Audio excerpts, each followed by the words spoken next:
The story begins 10 years in the past as the wizard King Conrad is being restrained by the kingdom's magic knights. Julius leads the knights and they don't agree with what he's trying to do, telling him he should give up, since he doesn't have enough magical resistance.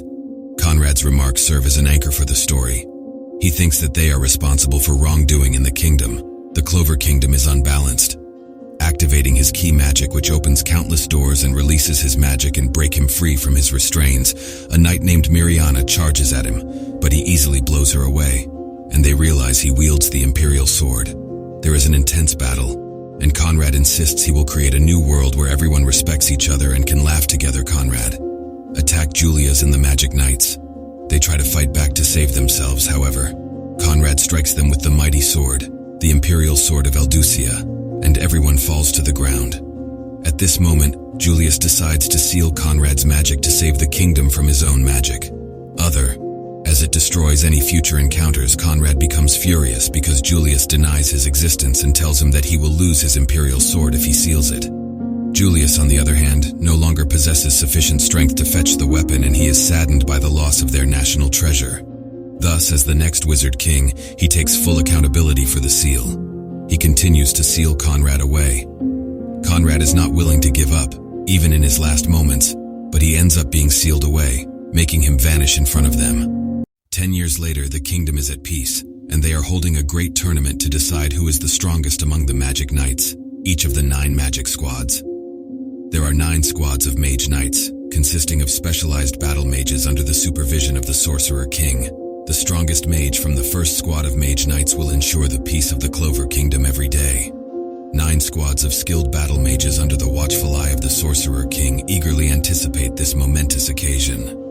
Today's highlight is selecting the most formidable mage from the first squad of Mage Knights responsible for Clover Kingdom's daily peacekeeping. As festivities kick off at the highly anticipated event, Klaus and Mimosa from the elite Golden Dawn squad are chosen as announcers due to their team's outstanding abilities.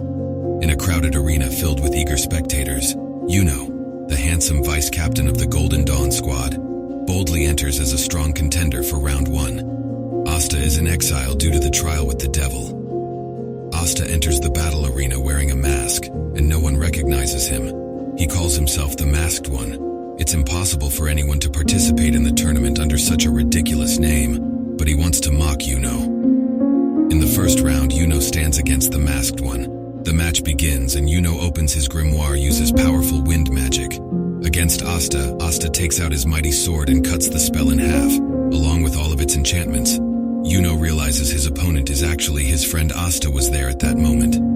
Conrad suddenly appears after a long time accompanied by his friends to confront Julius. There at that moment. Conrad suddenly appears after a long time accompanied by his friends to confront Julius. His friend uses barrier magic to create a strong barrier over the festival area. Leaving everyone astonished by its immense power, Conrad has decided to change the kingdom.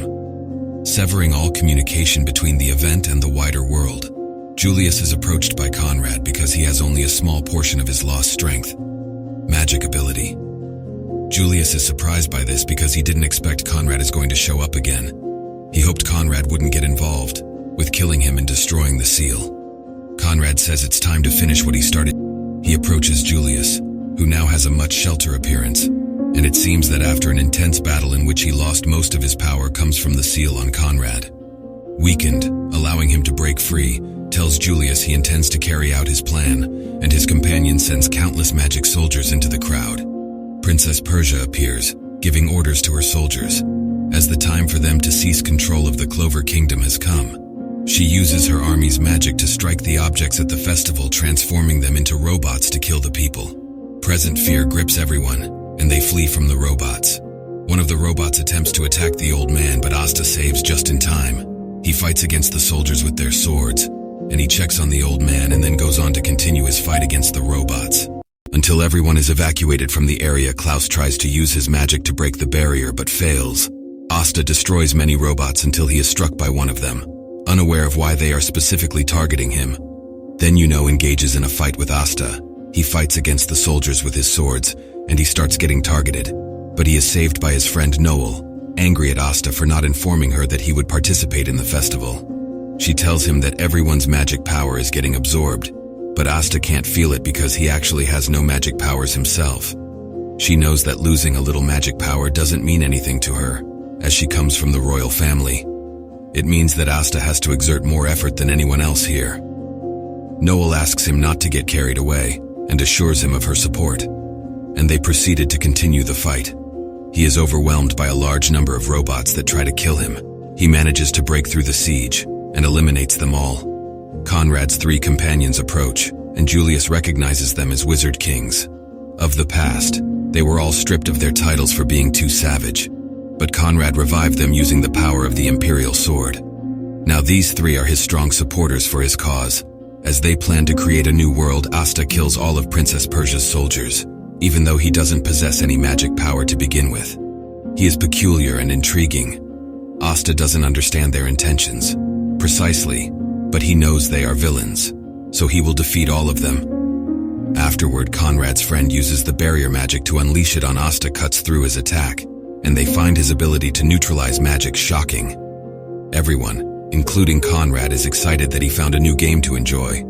Conrad is suddenly attacked by a knight named Marx, but Conrad easily deflects the attack. Julius asks Marx to step back and says he will handle the situation himself. However, Marx didn't listen to him, but Conrad seems to be able to scan his grimoire, and he easily takes him out. While Conrad's villainous friends gathered to fight against Asta, Edward, one of Conrad's allies, tried to defeat him with a single blow without expending much energy. He struck Asta with an extremely powerful blow, but she was shocked as he hit a wall. Afterward, he unleashed his power to finish him off, but Asta used his sword to nullify the attack. Yuno saw him and tried to help. Edward used his power to create an arrow to strike Yuno, but Yuno managed to dodge the attack. Conrad's friend Edward realized that Yuno possessed good magical abilities, but Conrad informed him that Yuno was useless against the Sorcerer King. An ordinary magic knight couldn't do anything, but a young man like Asta, whose magical power must surpass Julius by far, was warned against doing so by Julius. He was assured because he didn't doubt. Their levels had fallen so low that neither their individual levels nor the overall level of the magic the knights used had diminished. Then Yami appeared, unleashing his dark magic and casting spells upon them, but nothing happened to them. The rest of the magic knight captains arrived to assist them. Conrad spoke to Kaiser, whom he hadn't seen in a long time. On the other hand, Yami took Asta, Julius, and Fenrir to a different location. Conrad expressed regret to them due to his mistake because he was focused on personal issues, slightly causing the delay. Asta had no idea who they were, retorted that he was unaware of them as well, but he was aware of their true wickedness. To Julius's confirmation, they are evil. To fight, Yami wonders what they should do, and Julius tells him that one possibility is for Yami to immediately head to Branch 0 in the Magic Research Laboratory to retrieve the magic tool they were developing with Nero. But Yami refuses because if he goes, he won't have anyone supporting him, as Julius is extremely weak now, so he decides to send Asta to get it instead. Then he gestures for Asta and Fenrir to go to that branch. Asta speaks up, saying that if he goes there and doesn't finish his sentence, they will be attacked by a powerful ice spell. Edward doesn't want Asta to escape so that he can easily kill him. Yami comes to stop his magic so that he doesn't harm his subordinates. Fenrir opens a portal and asks Asta to hurry, so that nothing happens to them. Asta agrees but is concerned about his captain. Fenrir advises him to move quickly, because maintaining spatial magic is challenging. Cause of the Black Barrier, Noel accompanies them and enters via the portal. Justice is surprised to see them. However, he stopped analyzing this magic, once more because it wasn't a thing in his time. Then 2 of Asta's team members show up, to continue the battle.